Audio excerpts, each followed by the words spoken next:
Chinese people don't drink coffee. We drink tea. I don't like coffee. I like tea, but I like Starbucks. You're drinking coffee. Coming here, I respect. I like. As I told my wife, I don't like coffee, but I like Starbucks. 네, 안녕하세요. 디키입니다. 오늘은 저번 1편에 이어서 스타벅스를 왜 매수해야 되는지, 스타벅스에 대한 저의 매수 아이디어, 투자 아이디어를 공유 드리겠습니다. 앞서 서두에서 우리 마이 형님께서 얘기하신 것처럼 스타벅스는 단순한 커피점이 아닙니다. 커피를 싫어해도 스타벅스를 찾는 사람이 많죠.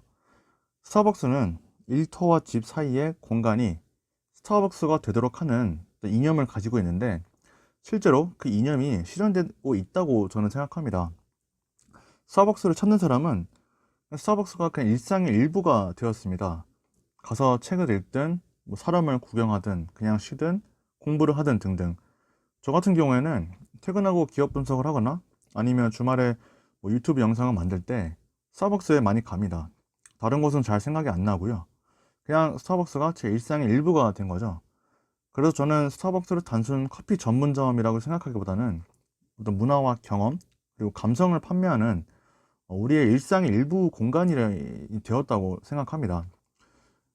이를 방증하는 주요 근거 중 하나가, 우리가 일상을 SNS에 공유하듯 스타벅스에서의 경험을 SNS에 공유하지만 맥도날드나 다른 일반적인 커피점에서의 경험은 잘 공유를 하는 걸 좀 못 봤습니다. 그리고 두 번째는 브랜드 파워인데요. 브랜드는 워렌 버핏이 말하는 강력한 해자 중에 하나입니다. 이 식음료 섹터에서 브랜드 파워는 굉장히 중요한데, 이 부분은 제가 이전에 코카콜라와 펩시 비교 영상에서 다룬 적이 있습니다. 스타벅스가 미국 내 그 음식료 섹터에서 브랜드 파워는 1등을 차지하고 있습니다. 저는 직접적인 경쟁자는 던킨도넛 정도로 생각되는데, 던킨도넛도 엄청나게 큰 기업이거든요. 브랜드인데 보시는 것처럼 브랜드 파워는 차이가 상당히 많이 나는 걸 확인할 수 있습니다. 그리고 경영학을 공부하신 분이라면 이 스타벅스를 교과서에서 예시를 쓰는 거를 많이 보셨을 겁니다. 이게 이 사실 하나가 이제 아주 명확하게 드러내는데, 우리가 그냥 일반적인 커피에는 1.2달러를 지불한다면 이 스타벅스 로고만 붙여도 3.25불이나 지불할 용의가 있다는 거죠. 그러니까 이 차액은 결국 브랜드 파워가 되는 겁니다. 저는 스타벅스의 브랜드 파워는 의심의 여지가 없고 상당한 해자를 가지고 있다고 생각하고 있습니다. 세 번째는 고객 로열티인데, 그러니까 충성도를 말하는 거거든요. 근데 이거는 이제 앞서 살펴본 두 가지의 투자 아이디어와도 상당한 밀접한 연관이 있지만, 왜냐면은 그 브랜드 파워가 결국에는 그만큼 충성심이 강한 고객이 많아야 생기는 거니까요. 근데 이제 스타벅스가 브랜드 파워가 워낙 세기 때문에 이제 충성 고객이 많다는 걸 이제 증명하죠. 근데 이 충성도가 생기는 이유 중은 여러 가지가 있지만, 그 중에 하나는 일단은 저는 이제 개인이 그 원하는 대로 음료를 먹을 수 있다는 게 엄청난 큰 요인이라고 생각합니다. 그리고 두 번째는 이제 기프트 카드인데요. 이 기프트 카드는 왜 그러냐면, 사람들이 선물로 이제 많이 주다 보니까, 사실 그동안 스타벅스를 안 간 사람이어도 본인이 선물 받았으면 이제 그걸 써야 되니까 또 스타벅스에 가게 되고, 가다 보면은 그 서비스에 만족해서 이제 점점 충성 고객으로 변하는 거죠. 그리고 이 리워드 제도도 좀 다루고 싶은데, 보시는 것처럼 스타벅스는 그 사용하는 금액, 그리고 아니면 주문 음료 건수에 따라서 이 스타 별을 받게 되고요. 이 별을 축적하면 이제 등급도 올라가고 무료 음료도 받게 되고, 계속해서 스타벅스는 고객들이 음료를 계속 주문하고 방문하게끔 유도를 합니다. 근데 실제로 이게 굉장히 큰 효과가 있고요. 그리고 그 스타벅스가 굉장히 고객지향적인 기업인데, 이게 지난 2008년 때 금융위기 때 스타벅스도 굉장히 큰 타격을 받았습니다. 수많은 매장이 문을 닫아야 됐고요. 결국에는 이 오른쪽에 계신 분이 하워드 슐츠라는 분인데, 이분이 8년간의 공백을 깨고 다시 회사의 CEO로 돌아오게 됩니다. 근데 은퇴를 했다가, 당시 이제 그는 재취임하면서 경제도 문제지만 그보다는 스타벅스의 경영 방침이 더 큰 문제임을 지적을 했고, 고객과의 소통을 강조하며 여기 마이 스타벅스 아이디어를 도입합니다. 이게 뭐냐? 고객들이 스타벅스로부터 어떤 것을 원하고 기대하는지 아이디어를 받아서 실현을 하는 겁니다. 실제로 15만 개 이상의 아이디어를 받았고 그 중에 실현한 게 뭐 연간 뭐 25, 28 등등 계속 꾸준히 실현하는 모습을 보이고요. 뭐 예를 들자면 드라이브 스루도 고객의 아이디어를 통해서 받은 거고, 무료 와이파이, 그다음에 해피아워, 이게 특정 시간대 할인해 주는 거고, 뭐 여러 가지 맛들, 그러니까 음료도 개발도 결국에는 고객의 건의에 의해서 많이 한다는 겁니다. 그만큼 스타벅스는 고객의 의견을 굉장히 중요시하는 고객지향적인 기업이고요. 저는 이처럼 스타벅스의 어떤 성공 배경에는 고객과의 적극적인 소통, 그리고 이런 점 때문에 충성 고객을 지속적으로 확보해 나가고 있다고 생각합니다. 이거는 앞으로의 스타벅스 성장성에도 상당히 중요한 밑거름이 될 거라고 보고요. 그 다음에는 그 코로나 바이러스를 선제적으로 경험했다는 걸 좀 들고 싶습니다. 1편에서 살펴본 것처럼 스타벅스는 그 중국 시장이 차지하는 비중이 굉장히 큽니다. 뭐 중국은 다들 아시겠지만 이번 팬데믹이 가장 먼저 발생한 근원지이기 때문에 가장 먼저 노출이 되었어요. 그래서 거기서 스타벅스는 미리 이제 팬데믹 상황을 겪었고, 그러한 상황에서 어떻게 조치를 해야 되는지를 미리 경험했다는 장점이 있습니다. 그래서 그 경험을 살려서 미국이나 또 다른 후발 국가들에도 그걸 이제 접목시켜서 잘 대처해 나가는데 활용할 수 있는 거죠. 실제로 이제 스타벅스는 이러한 드라이브 스루점이나 뭐 픽업 전용 매정을 계속해서 늘려나가면서 사람 간 접촉을 최소화하고 있습니다. 뿐만 아니라 전 직원이 이렇게 마스크를 착용하고, 아니면 자리를 이렇게 간격을 넓혀서 배치하는 등 아주 적극적으로 잘 사회적 거리두기 조치를 잘 반영하고 있습니다. 이에 대해서 CEO가 어떤 입장인지 한번 잠깐 들어보시죠. Adapt phase, we plan to reopen over 90% of our Starbucks stores by early June. In fact, next week, the majority of those stores in the United States will reopen. And we will reopen using safety protocols that we developed in China and have adapted for the US. We'll reopen in a way that provides our customers a safe, familiar, and convenient experience.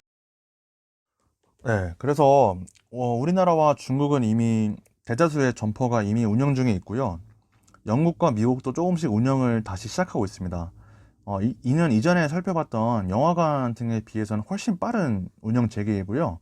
스타벅스가 중국과 동아시아 국가에서 경험을 잘 활용해서 이번 팬데믹, 그러니까 미국이나 유럽이나 뭐 다른 지역에서 어려움을 빠르게 저는 극복할 거라고 생각합니다.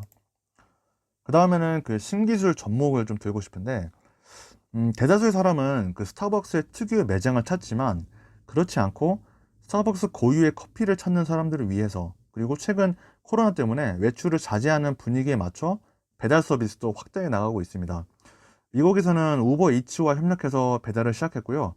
중국에서는 알리바바와 협약을 맺어서 서비스를 시행하고 있습니다. 2020년 1분기 기준으로 미국과 중국에서 매장의 각각 75%와 85%가 배당 서비스를 시행하고 있고요. 그 다음에 이 스타벅스 앱을 또 하나 들고 싶은데, 이 앱이 상당히 그 UI가 편리하다는 평이 많습니다.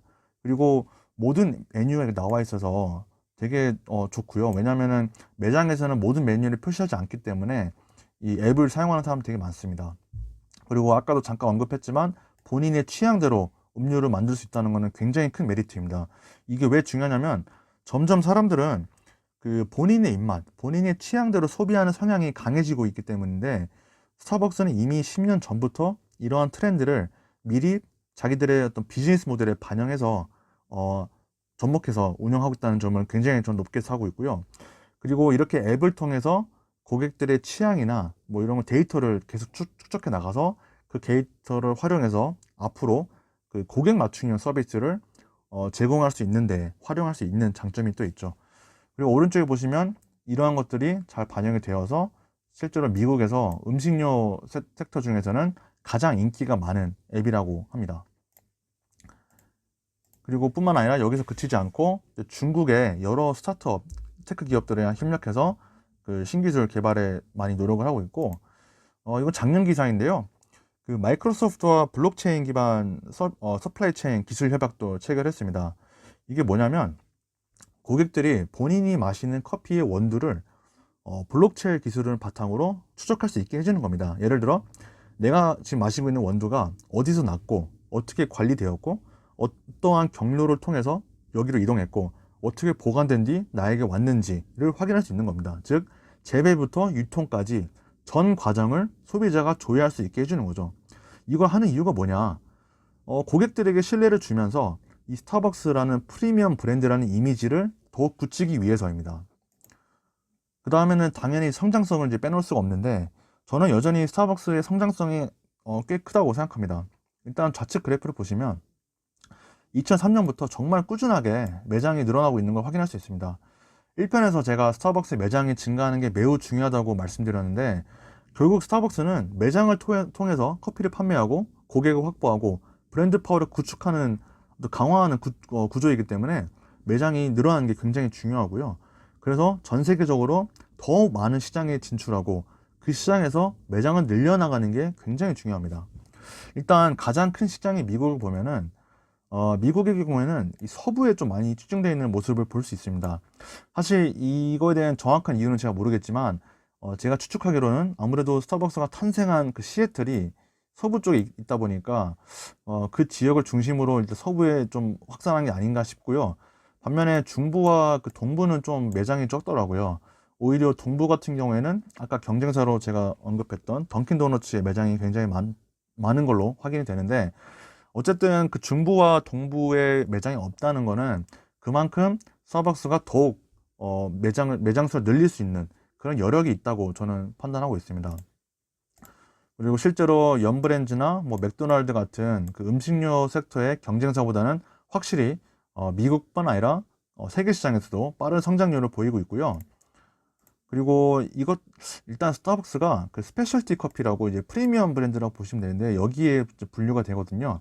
근데 일단은 전체 커피 시장 중에서 이 스페셜티 커피의 점유율이라고 해야 되나? 그게 점점 커지고 있어요, 매년. 그리고 그러한 시장 속에서 스타벅스의 점유율도 늘어나고 있죠. 그러니까 이게 무슨 말이냐면 스페셜티 커피 시장이 점점 성장하고 커지고 있는데, 그러한 커지는 시장 속에서 스타벅스의 점유율도 늘어나고 있다, 이렇게 볼 수 있습니다. 그리고 한 가지 또 고무적인 거는 청소년들이 점점 커피 소비량이 늘어나고 있어요. 이게 이제 왜 중요하냐면 결국엔 청소년들이 이제 나중에 성인이 되고 더 나이 들수록 계속 꾸준히 커피를 소비할 거기 때문에 이 청소년부터 커피 소비가 늘어나는 거는 굉장히 좋은 징조고요. 그 다음에 이전에는 그 커피를 주로 아침 식사 때 많이 소비를 했다면 지금은 그냥 아침, 점심, 심지어 저녁 때도 점점 고르게 늘어나는 것을 볼 수 있습니다. 그만큼 사람들은 커피를 더욱 많이 소비한다고 판단할 수 있는 거죠. 그리고 중국 시장을 이제 또 얘기를 안 할 수가 없는데, 어쨌든 중국은 그 미국 다음으로 가장 큰 시장이고요. 스타벅스한테는. 그리고 스타벅스가 전부 직영점으로 운영하고 있거든요. 그만큼 제 생각에는 스타벅스가 직접 관리할 만큼 중국 시장을 굉장히 중요하게 생각하는 것 같고요. 이 중국 시장을 보면은 이 성인의 평균 소비량이 5잔밖에 안 됩니다. 이게 미국의 500잔과 유럽의 1000잔에 비교하면은 굉장히 적은 수치이거든요. 그러니까 제가 이걸 좀 보고 판단했을 때는 그만큼 이 중국 시장은 아직 커피에 노출이 좀 안 돼 있구나, 이렇게 좀 생각이 됐고, 중국이 이제 워낙 인구가 많고 큰 시장이다 보니까 이 사람들이 점점 커피에 노출되면은 이 시장은 정말 빨리 클 수 있겠구나, 이런 생각이 들었습니다. 실제로 통계를 보면은 중국의 커피 시장은 엄청나게 빠른 속도로 성장하고 있고요. 그 한 가지 또 이제 호재라면 호재인데, 그러니까 중국 내에서 가장 큰 경쟁자인 이 루이싱 커피가 그 분식 회계가 적발되면서 지금 시장 퇴출 위기에 처했거든요. 그래서 이미 스타벅스가 중국 시장에서는 압도적인 점유율을 보이고 있지만, 이 루이싱 커피 거까지 가져가게 된다면 그냥 뭐 중국 시장에서는 압도적인 점유율을 점하게 됩니다. 그래서 이 성장하는 중국 시장에서 압도적인 점유율을 갖는다는 것은 스타벅스에 투자할 때 굉장히 좋은 아이디어가 될 수 있겠다. 그다음 마지막으로 스타벅스가 프리미엄 브랜드이기 때문에 제가 느끼기에는 이 주요 고객층은 중산층 이상의 사람들이 고객이라고 저는 느껴지거든요. 왜냐면은 스타벅스의 뭐 커피 가격이 결코 싼 게 아니기 때문에. 근데 중국의 중산층은 계속 늘어나고 있습니다. 계속 여기 보시는 것처럼 증가하고 있고요. 그래서 사람들이 스타벅스와 같은 스페셜티 커피를 소비할 수 있는 여력이 더욱 늘어나지 않겠나, 이런 생각이 들었습니다. 그 다음에는 이제 수익성이 좋은 비즈니스 모델이라는 점을 좀 꼽고 싶은데, 이 왼쪽은 미국에서 판매하는 그 라떼 한 잔입니다. 이 라떼 한 잔이 3달러로 가정했을 때 스타벅스가 가져가는 이익이 50센트나 됩니다. 그러면 이익률은 16.7%나 되죠. 오른쪽은 이제 중국에서 판매하는 라떼인데요. 4.8달러로 가정했을 때 무려 이익률이 18%입니다. 그러니까 커피 한 잔을 팔면은 이 스타벅스가 순수히 갖고 가는 이익이 18%나 되는 거예요. 굉장히 훌륭한 비즈니스 모델이죠. 이것 때문에 그런지 이 ROI가 뭐냐면 투자 수익률인데요. 투자 수익률이 미국 시장은 50%고요. 중국은 무려 77%입니다. 엄청난 수익률을 보시면 돼요. 그 다음에는 이제 금융업과의 시너지를 좀 꼽고 싶은데, 제가 중간중간에 계속 이제 강조했던 게 기프티카드와 선불충전카드 그리고 이연수익을 계속 강조했었어요. 이게 왜 그러냐면은 이 스타벅스의 비즈니스 모델에 굉장히 중요한 부분입니다. 사람들이 미리 그 선불충전카드에 돈을 충전해 놓고 미리 기프트카드를 구입을 하면 스타벅스에 그 돈을 예치하는 것 같은 효과가 있습니다. 근데 물론 스타벅스가 그걸 부채로 잡아놓긴 하지만 어쨌든 스타벅스 손에 현금이 있는 겁니다. 그래서 일종의 은행과 같은 거예요. 예금해 놓는 거죠, 사람들이. 근데 만약에 스타벅스가 은행처럼 그 예금된 현금을 잘 활용하면은 수익이 계속 발생할 수 있는 거죠. 그래서 이거를 좀 근거로 들고 싶은데, 미국에서 스타벅스 앱을 사용하는 인구가 2,340만 명입니다. 이게 애플페이보다도 더 많은 인원이고요. 구글페이와 삼성페이를 사용하는 인원의 합보다도 많습니다. 엄청나게 많은 사람들이 사용하는 겁니다. 그래서 당연히 선수금, 이연수익이죠. 이 선수금이 매년 폭발적인 수치로 성장하고 있습니다. 그래서 저는 만약에 스타벅스가 이거를 금융업까지도 좀 확대할 수 있다면 이것도 엄청난 성장 팩터가 되지 않을까, 좀 그런 생각을 들었고요. 그 다음에 이건 1편에서 제가 강조했던 부분이긴 한데, 그 네슬레와 펩시와 같은 업체들과 협력하는 것도 저는 성장 아이디어가 될 수 있겠다라고 생각이 들었습니다. 이번 1편 실적에서 다뤘지만 이번 1분기는 사실 정말 어려운 분기였거든요. 근데 그런 어려운 분기 속에서도 이 유통 채널 개발 부분은 우수한 실적을 거뒀습니다. 그 네슬레와의 유통 판로가 특히 우수한 실적을 거뒀는데, 이렇게 펩시나 네슬레와 같은 업체들과 협력을 하면은 왜 좋냐? 이게 그 슈퍼에서의 스타벅스 판매인데요. 이 슈퍼를 통해서 이렇게 제품을 팔 수도 있고, 편의점에서 이렇게 캔 음료도 팔 수 있고, 그 다음에 뭐 대형마트에서도 원두를 팔 수 있습니다. 그러니까 매장은 어려워도 결국에는 매장이 어려울 때 뭐 다른 슈퍼, 다른 뭐 편의점, 다른 공간을 통해서 또 계속 매출을 발생할 수 있는 거죠. 그리고 제가 이제 다음 편인 그 리스크 부분에서 다루겠지만, 스타벅스가 새로운 시장에 진입할 때 바로 매장을 여는 것보다는 미리, 그러니까 예슬라와 같은 통해서 이 슈퍼나 편의점을 통해서 먼저 제품을 선보이는 것도 하나의 시장 진입 방법이 될 수도 있습니다. 그래서 저는 이러한 세계 글로벌 유통업체들과의 협력을 통해서 더욱 다양한 매출 판로를 여는 것은 결국 스타벅스의 비즈니스 모델의 수익성을 강화할 수 있다, 이렇게 생각합니다. 네, 그래서 이상으로 이번 스타벅스 2편을 좀 마치겠습니다. 3편에서는 잠재 리스크와 배당 안정성 그리고 밸류에이션을 다루겠습니다. 다음 편도 기대 많이 해주시고요. 오늘도 영상 시청해 주셔서 대단히 감사합니다.